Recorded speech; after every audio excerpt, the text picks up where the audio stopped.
ойлан да байы. Наполеон Хилл. Байлық тек ерекше адамдардың үлесі, және кез келген адамға табысты болу бұйыра бермейді. Бұл біздің байлық туралы ойымыз.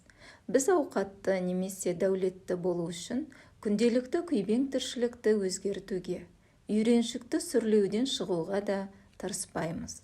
Наполеон Хиллдің «Ойлан да бай» атты кітабы бізге бақыт пен құрметке жету үшін жиі кедергі келтіретін қорқыныштарымызбен, күмәнімізбен, өз-өзімізге деген сенімсіздігімізбен күресудің жолдарын ұсынады. Хиллдің кітабы бұл байлық пен табысқа жетудің жетекшісі.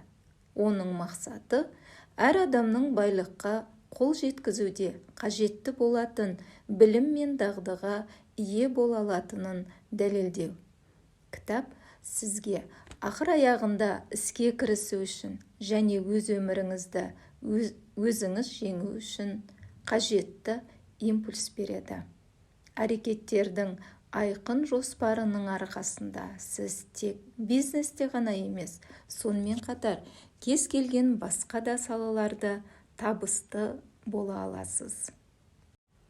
Кітап бұрын өзіңіз байқамаған жасырын потенциалыңызды жарыққа шығарып, ішкі және сыртқы ресурстарыңызды тиімді пайдалануды үйретеді.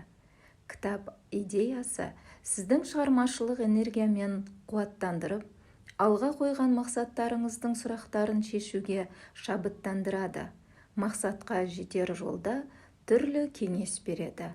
Наполеон Хилл өзіңізге деген сенімділікті арттырып қана қоймай, стратегияны дұрыс құруды, өмірлік тәжірибе мен дағдыңызды ақылмен пайдалануға көмектеседі, қалауды және әрекет етуді үйретеді.